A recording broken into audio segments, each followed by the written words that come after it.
I would like to first to introduce our first speaker of the afternoon, who is Dr. Adiaha Spinks-Franklin.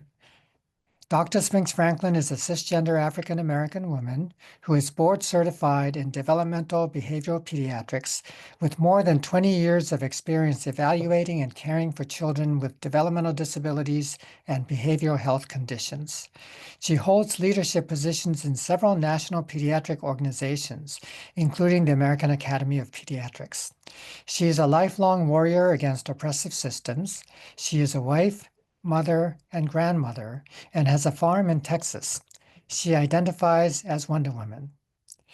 Dr. Spinks-Franklin will now talk about fetal alcohol spectrum disorders. Hello, everybody. Thank you so much, Dr. Takayama. I am a cinnamon brown, middle-aged, fluffy African-American woman. I'm wearing glasses. I have my black dreadlocks all curly for y'all, looking cute. I have on a necklace that is a pearl necklace and a light blue shirt.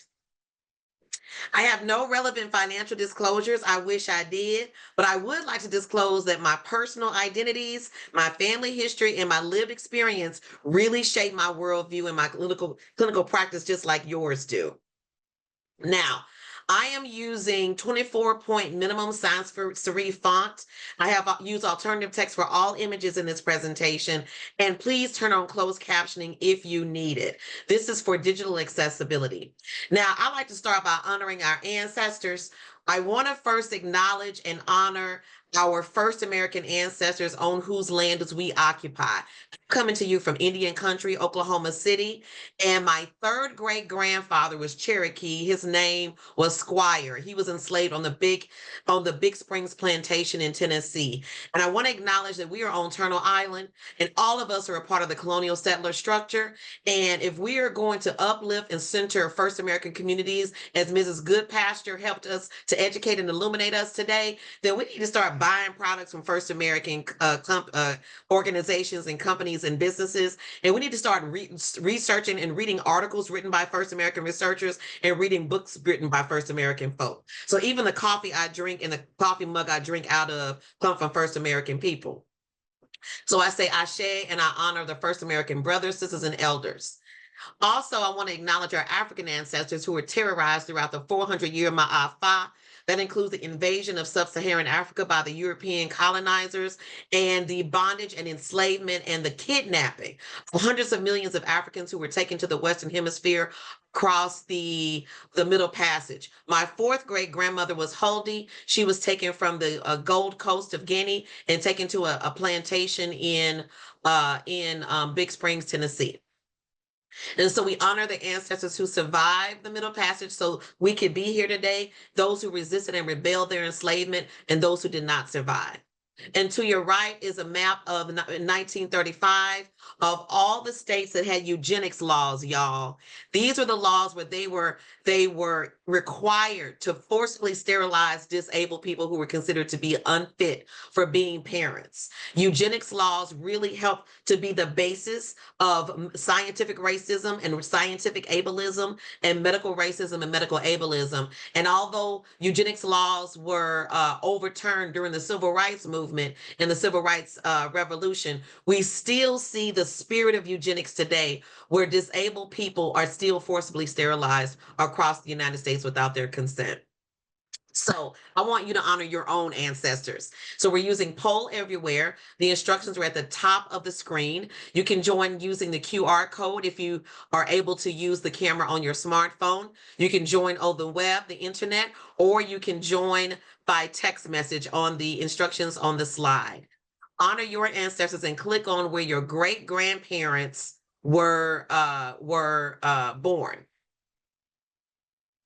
So we'll just stay here for a few seconds, let folk holler about their great-grandparents. I'm all about acknowledging the ancestors. We got folks coming from all over the world, y'all. Southeast Asia, from the Pacific Islands, from all over North America, from Europe. We're going to holler. If it wasn't for the ancestors, y'all, we wouldn't be here today. So ashe to the ancestors. Thank you for honoring your ancestors, y'all. All right, so this is what we're going to cover today. So Dr. Takayama gave me an impossible task, which is to talk about fetal alcohol spectrum disorders in 30 minutes. So I'm going to do my best. I got my little timer here that I got from Lakeshore Learning. So we're going to talk about fetal alcohol spectrum disorders and their subtypes. Then we will describe the common behaviors that are exhibited by youth who have FASDs. Then we will review the societal risks that folks with FASDs face. And then we're going to talk about some evidence-based interventions. All right. So let's first start off with two facts I want you to remember and keep at the forefront of your brains throughout this entire presentation. Fact number one, there is no safe amount of alcohol to consume during pregnancy. And I know that there are some OBs out there telling these pregnant folk, oh, you can have you a little sip of wine every now and then to calm your nerves. No, you don't. There is no safe amount of alcohol to consume during pregnancy. Fact number two, as my friend Douglas Wade says, FASD is in the brain, y'all, not the face. FASD is in the brain. We're going to have a pop quiz about this later. Okay, y'all ready? And I'm loud because I'm the first speaker after lunch, and some of y'all going to get sleepy, and I'm going to call you out if you fall asleep. All right, so let's talk about FASDs and their subtypes. So, fetal alcohol spectrum disorders are a group of neurodevelopmental disabilities that are caused by prenatal alcohol exposure. Okay. Now, PAE is the acronym for prenatal alcohol exposure. So if you see PAE in your notes, the handout that you can download from the website is comprehensive, y'all. It is comprehensive. What I'm showing you today is truncated because y'all, I got 28 minutes. So now ethanol, and I'm going to use the chemical formula ETOH because it's just shorter to type. So ethanol causes damage to the developing nervous system, and the damage caused to the embryo or the fetus is lifelong. Remember this. So because ethanol is a teratogen. It is a teratogen, y'all. Every substance taken is not a teratogen. Ethanol is. And when a person is pregnant, there's a higher concentration of ethanol in the placental fluid than there is in that pregnant person's serum. That means that the fetus, remember the embryo, the fetus is like a little parasite, right? So everything that goes into the pregnant person's body is being sucked into the placenta by the fetus to nourish the fetus. Unfortunately, that includes the good and the bad. So the fetus ends up being pickled. It is swimming in ethanol, okay? Now, let's look at the prevalence of ethanol usage worldwide. The lighter the blue, the lower the prevalence. The darker the blue, the higher the prevalence. So you can see that the highest prevalence of ethanol use during pregnancy occurs in Europe, especially in the Eastern Bloc, right? Where the Soviet Union used to be. The second highest is us, y'all. North America has the second highest prevalence in the world. And the lowest prevalence, the Middle East. Muslim nations report the lowest level, almost zero alcohol use because of the Muslim belief in abstinence from alcohol and other substances. Isn't that amazing? Now, when you look at countries worldwide where pregnancy alcohol use is common, it is most common among people with historical and colonial trauma. Ms. Goodpasture talked about colonial trauma. So you will see alcohol consumption highest among those populations. Why is that? That's a whole nother seminar I can bring y'all. But let me just tell you real quick the Cliff Notes. The Cliff Notes is that ethanol was used as a weapon of war by the colonizers when they colonized these nations. Right? And then ethanol became the conduit for coping with colonial trauma, right? So first it was the weapon that was introduced, then it became the means of coping. And so that leads to transgenerational transfer of trauma. That's the Cliff Notes. There's lots you can read. If you PubMed it, you can read it for yourself. All right, now, what counts as a drink? So a drink is not taking your big old cup, your big gulp from 7-Eleven and filling it up with your favorite flavor of Jack Daniels. That is not one drink. Here are the U.S. standard one drink. That is a 12-ounce can of beer, which has 5% ethanol. That is one drink. That is 5 ounces of your favorite table wine that has 12% alcohol. That is one drink. Of course, your favorite liquor. That is 1.5%. I'm sorry, 1.5 ounces. These are each considered one drink. Okay. Remember that as we talk about that throughout this seminar today. So what is binge drinking? Binge drinking is when you consume a whole lot of ethanol real fast. So for women, we're talking about XX, we're talking about sex, okay? We're not talking about gender identity. So among the sex, the female sex, 4 drinks in a 2-hour period is binge drinking. And for the male sex, 5 drinks in a 2-hour period is binge drinking. We've already defined what one drink is, right? That's 4 cans of beer, 4 glasses of wine, or 4 cans of beer, 4 glasses of wine, or 4 shots of whiskey. Now, worldwide, 25% of pregnant people who actually consume alcohol binge drink, y'all. So of all the folks who drink during their pregnancy, a quarter of them are binge drinking. And remember that 40% of pregnant folk who drink alcohol are also using other substances: marijuana, meth, cocaine, opioids, etc. So let's look at FASDs. The prevalence of fetal alcohol spectrum disorder kind of aligns with the prevalence of alcohol use. So of course, the highest, look at this, Southern Africa, a colonized population of people, right? You see in Europe, you see in North America, really high rates of fetal alcohol spectrum disorders.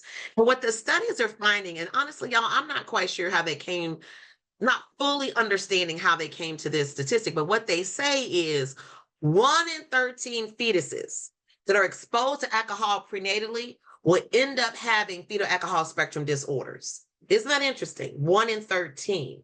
So that means most fetuses that are not exposed to alcohol prenatally won't end up with an FASD, but 1 in 13 will. Regardless of that, y'all, there is no safe amount of alcohol to drink during pregnancy. Now, what are some of the risks? What are some of the things about the pregnant person that are risk factors that the fetus could end up having fetal alcohol spectrum disorders? Well, there are some genetic risk factors, like if you have polymorphisms of your alcohol dehydrogenase genes, and you are a slow metabolizer of ethanol, and your alcohol gets broken down into alcohol dehydrogenase, and that stays in your system for a long time. Alcohol. Oh Lord, I can't remember. I'm sorry, y'all. I'm having a menopause moment. Forgive me. Those who've been through menopause understand what I'm talking about. I lost my thought. Anyhow, if you have polymorphisms for alcohol dehydrogenase and alcohol stays in the system longer and it isn't cleared, then that means that the fetus is exposed to ethanol for a longer period of time for a higher concentration. Also, preconception heavy alcohol consumption places the fetus at risk, because if the person drank a lot of alcohol before they got pregnant, then they're going to be drinking a lot of alcohol before they find out they're pregnant, right? Even though their body is pregnant. And then having a delayed pregnancy diagnosis where you don't even realize you're pregnant until like the 2nd trimester and you've continued to consume ethanol. And then if there's poor nutrition through pregnancy, which happens in pregnant folks who are experiencing being unhoused or domestic violence or in abject poverty, and they don't have access to good food. Well, what they're finding is poor nutrition can actually potentiate the impact of ethanol on the fetus. Isn't that something? So there's no protection for the fetus. And so as we've already talked about, there is a higher concentration of ethanol in the placenta than there is in the parent's serum. So let's talk about ethanol and fetal development. There is a whole lot of really sexy data about this. Now, much of it is done in mouse models, but there is also quite a bit done in humans. So the timing, the pattern, the dose, and the duration really make a difference. So when we're looking at timing, we know that organogenesis happens in the first 8 weeks of pregnancy before most folks ever know that they're pregnant. So that's when you lay down the foundations of every organ system, including the nervous system, the cardiovascular system, the lungs, right? The kidneys, etc. So consuming ethanol during this time when a person doesn't even know and realize that they're pregnant really puts them at higher risk of the teratogenic effects of ethanol. In other words, all the organs being damaged, right? Because it affects the development of the primary organ systems in those first 8 weeks when it is an embryo. The pattern of ethanol consumption matters too. So there is a difference in how the fetus is affected if there is repeated exposure throughout pregnancy versus exposure to ethanol during these critical periods of embryonic and fetal development. Okay. So the way ethanol affects the baby when it's born, when you see the effects of it, really depends on how they were the pattern in which they were exposed. And then let's look at the dose. What they have found, y'all, is that if the pregnant person consumes less than 1.5 drinks per occasion, that is enough to cause fetal alcohol spectrum disorders. Or if they consume less than 5 drinks a week, that is enough. In fact, there are some studies that suggest that this dose alone is enough to even cause the facial changes that we can see. And the duration of exposure to ethanol makes a difference too. Being exposed to ethanol during the first trimester as a fetus. So let's say the pregnant person finds out at 11 weeks gestation that they are pregnant and they stop consuming ethanol for the duration of the pregnancy. Well, the damage that was caused at that time would not continue to progress, right, over the course of the pregnancy. But if the pregnant person continues to consume ethanol throughout the pregnancy, then you will see a multiplication of damage to the fetal nervous system and other organ systems because of repeated and ongoing exposure. Okay, so let's talk about the parts of the brain. Remember, FASD is in the brain, y'all, not in the face. Lots of things happen to this developing brain. You have reduced neurogenesis, so you have fewer neurons actually being developed. And then you've got disruption of neural migration, where the brain cells go to the different parts of the brain for their different jobs, right? And then impairment of the differentiation of the brain cells, because different brain cells have different jobs, right? Some of them see, some of them hear, some of them talk, right? Okay. And then you have reduction in synaptogenesis, which are the connections between the neurons, between the brain cells. So you have fewer connections between brain cells. And then you end up with decreased gyrification, y'all. So that means the brain doesn't get as wrinkly in the brains that are exposed to alcohol compared to brains not exposed to alcohol. Then you have neural apoptosis. That means that more neurons die at an earlier age in the fetus that is exposed to ethanol. So overall, what do we end up with? We end up with smaller brain volumes in a whole lot of regions of the brain. You have a less developed brain. This is brain damage caused by ethanol. So it's lifelong. Does that make sense, y'all? Okay, so here's your pop quiz. Fetal alcohol spectrum disorders, are they in the face or are they in the brain? Check A for face, check B for brain. Just want to make sure y'all are awake and listening. We got 5 responses so far. Okay, 8, 9, 10, lovely. Thank you, y'all. Fetal alcohol spectrum disorders are in the brain. They're in the brain. Oops, somebody clicked face. Okay, then they changed it. Okay, good job, good job. Somebody finger slip. So y'all are awake. Excellent. Now, talk about these classification systems. Okay, y'all. So I am now the lead author of the AAP's Fetal Alcohol Spectrum Disorders updated policy statement. And one of the things that is really challenging is all of the various classification systems we have in the US. We have 4. You got the DSM-5, you got the National Institute of Alcohol Abuse and Alcoholism, you've got the University of Washington 4-digit code, and the CDC.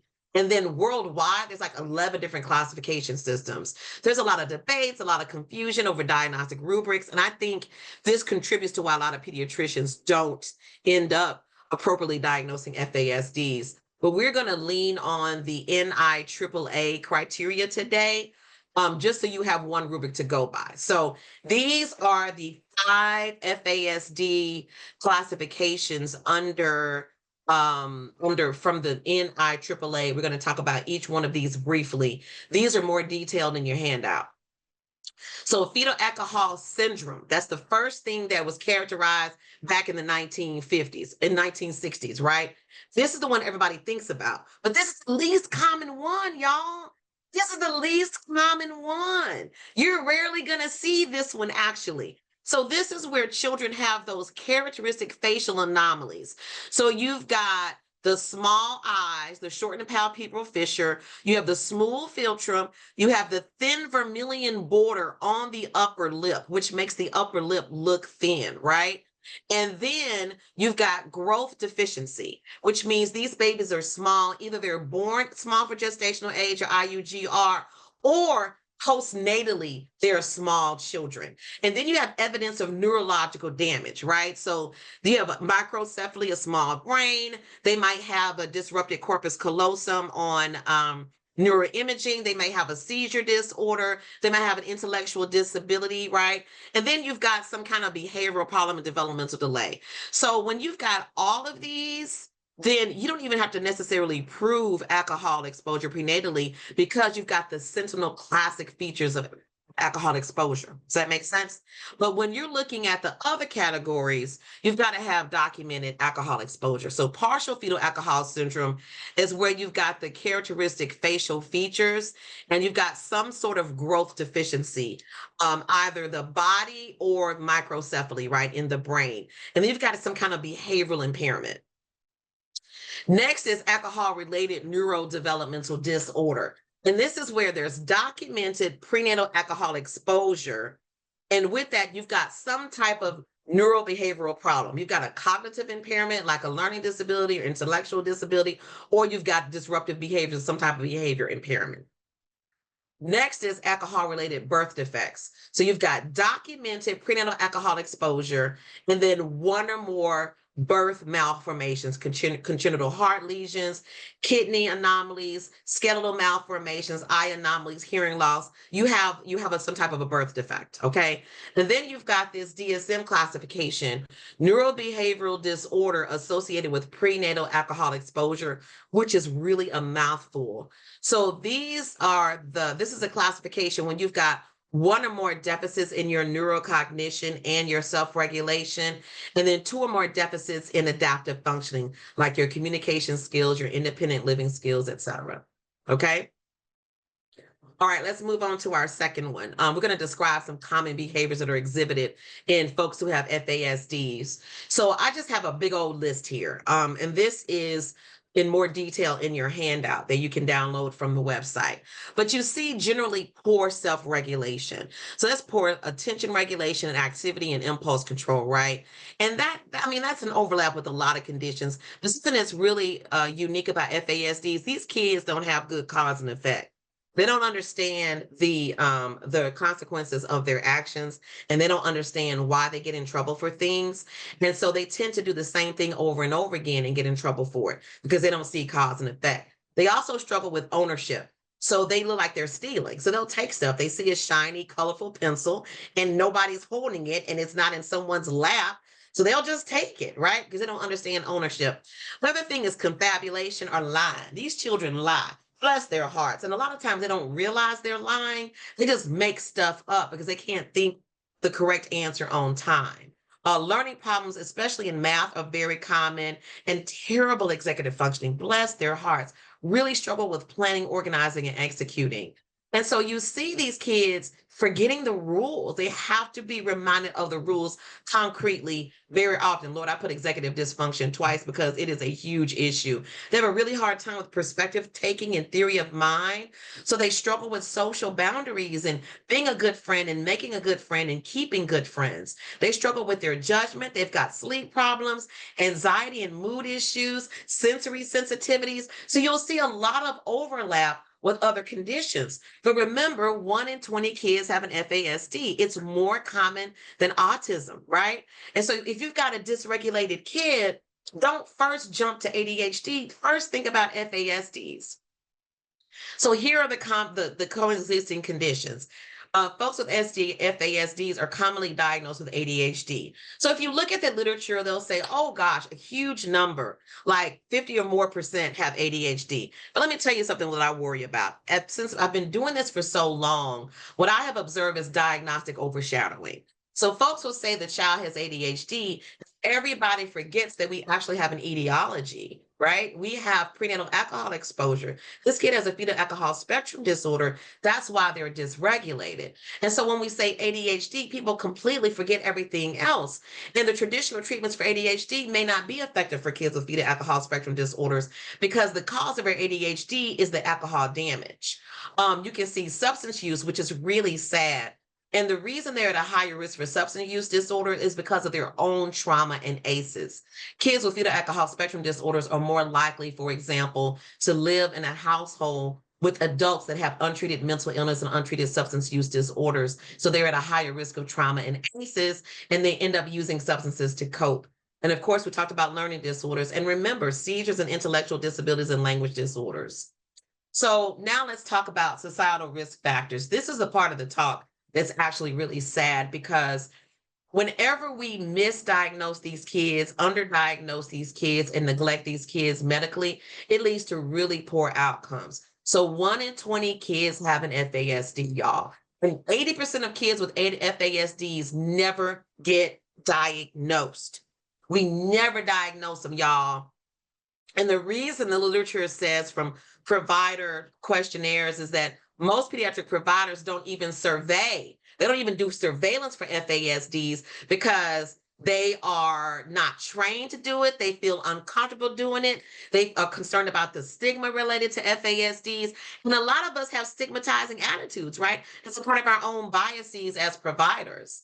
And so they're often missed or inappropriately, they're misdiagnosed, or we just completely miss it all altogether. And when you get a late diagnosis, that leads to late interventions, and that leads to poor outcomes in their health, in their academics, in their social skills, their economics, their family outcomes. And they end up with a shorter life expectancy than other folks with other neurodevelopmental disabilities, and they get criminalized, y'all. Kids who have FASDs end up being kicked out of school much more often than children with other disabilities.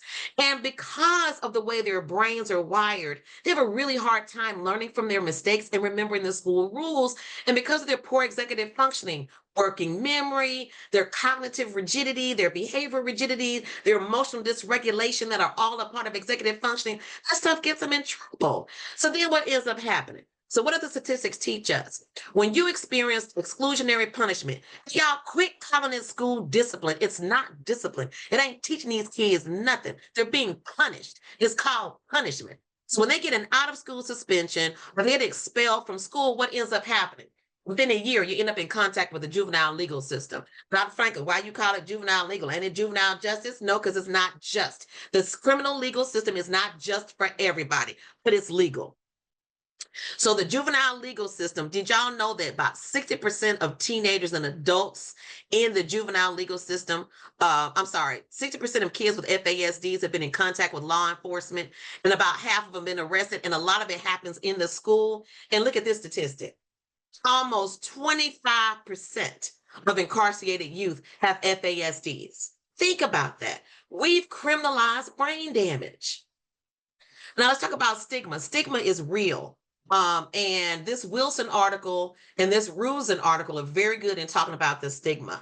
And a lot of times we view folks with FASDs as labeled, as lazy, bad, they troublemakers. We criminalize them. We don't understand them. We punish them and we isolate them. And their caretakers get it too. They get blamed for their child's behavior. They're viewed as terrible parents. They're often misunderstood. Caregivers report feeling isolated from their communities and sometimes from their families.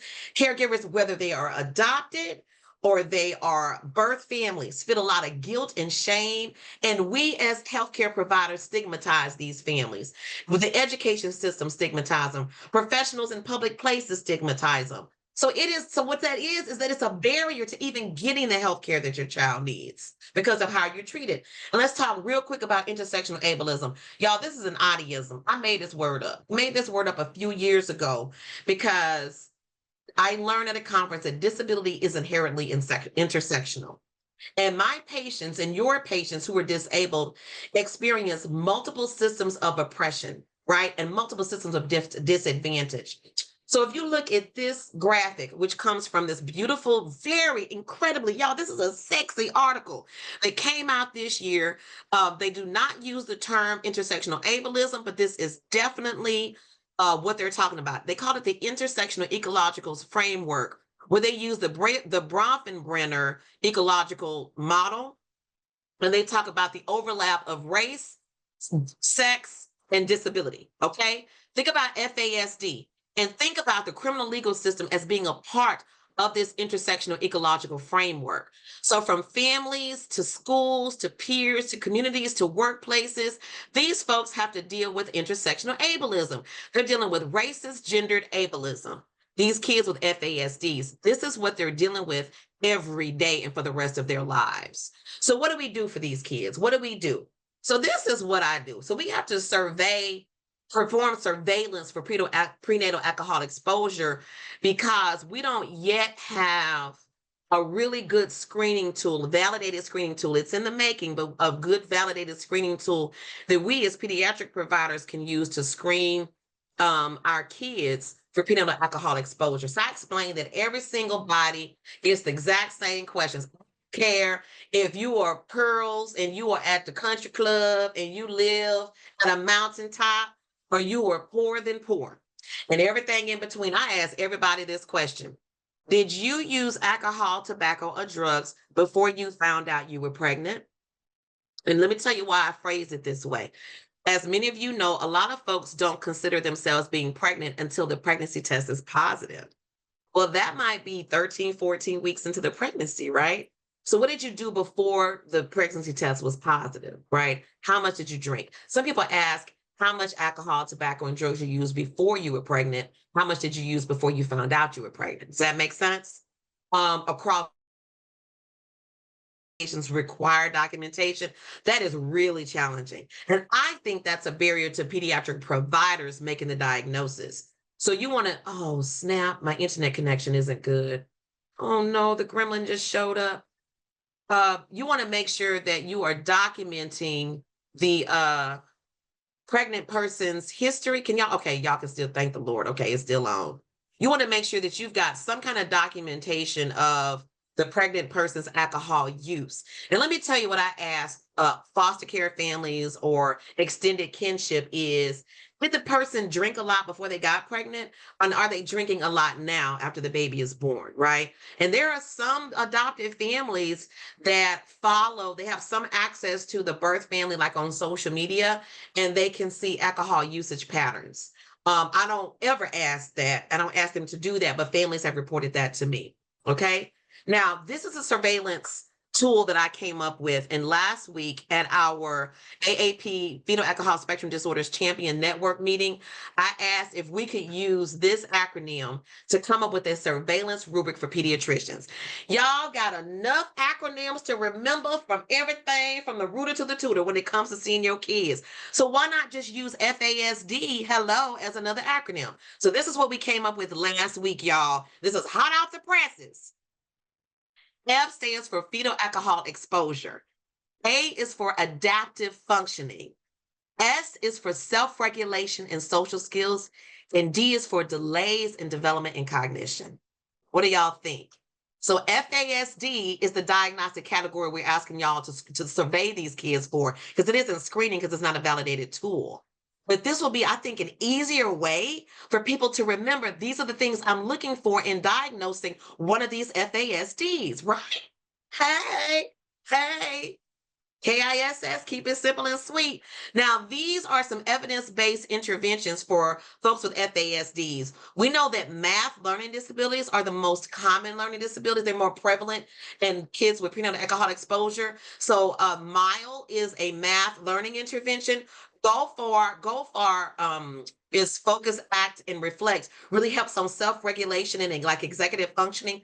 Good Buddies is very good for social skills. And Families Moving Forward has a randomized controlled trial where parents are learning how to do behavior management for their children with FASDs.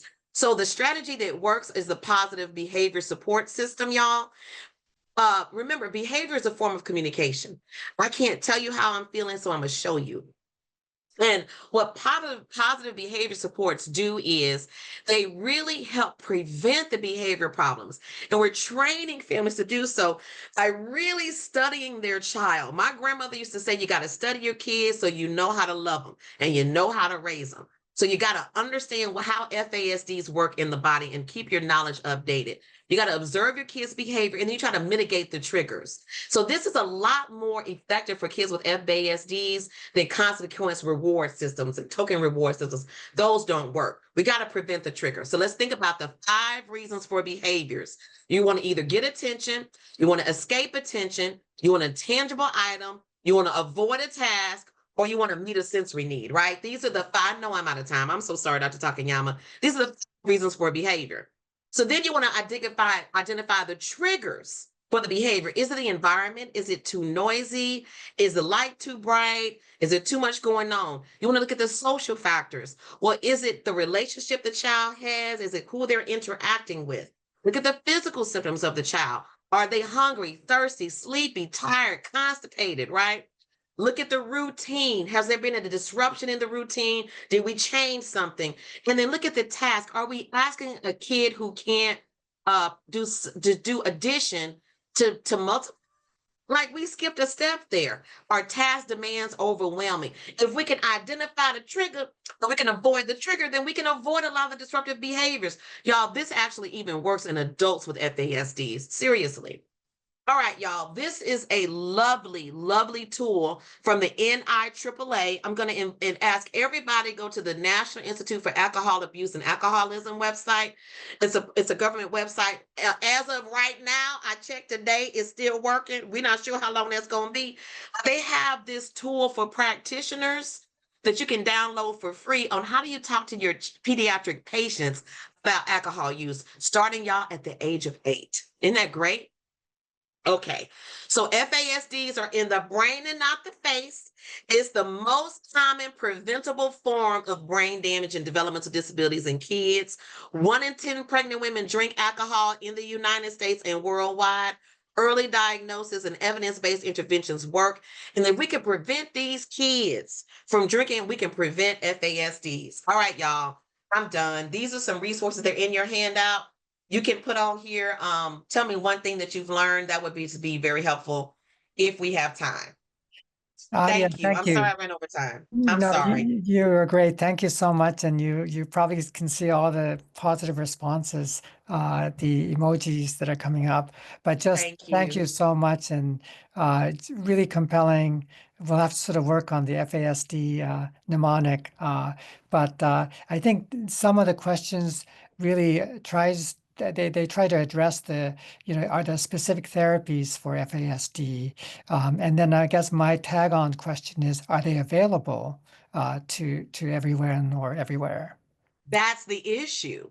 The issue with any type of evidence-based therapeutic intervention is availability. Well, the good behavior game, for example, that social skills game, a lot of schools have it around the country. And it's really effective for kids with FASDs when it's done right. Also, if you've got the families moving forward, if you've got psychologists and other licensed mental health professionals who are trained in the positive behavior strategies, that alone could be actually very, very helpful. Just in teaching families how to manage your kids' behaviors and figuring out the triggers. And a lot of times, parents are very good at telling you their kids' triggers, even if they don't have FASD. Most of us know what's going to set our kids off, right? And so identifying the triggers and developing a structure within the home and within the school that meets the kids' needs where they are. We have to exercise our cognitive and behavioral flexibility to meet the needs of the child rather than expecting the child to exercise flexibility to meet our demands. So those are things that I think are more available. Larissa, do you have any questions? Oh, what a fantastic talk. And you distilled how to support people so well. And we have a lot of questions. You definitely kept people engaged after lunch. So thank you for that. Would it be possible for you to, if if you have time to spend any time on the questions and answers, because I don't think we'll be able to get through them all as a group, but I'm sure people would love to hear from you. What do you want me to do? One question was about if the mother has been drinking heavily for decades prior to pregnancy, and already has some poor liver function, is that also a risk for? 100%. 100%. If the pregnant person is drinking a lot before, if they have a history of alcoholism, you remember that addiction is a mental illness. And it is a sign of significant abuse and trauma that person has experienced. We want to get them into treatment. And as Ms. Good, I keep referencing Ms. Goodpasture because she made such good points. Because fetal alcohol spectrum disorders are very high among many indigenous populations in the U.S. And that varies by tribe and by nation, because they ain't no monolith, y'all. They not a monolith, just like we ain't no monolith.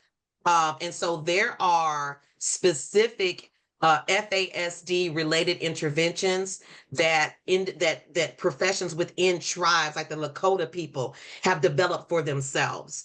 And it's beautiful literature. If you put it into PubMed or Google Scholar and you say FASD, Indigenous Populations US, you will see these studies and these rubrics that are very culturally tailored and that are culturally responsive for those communities.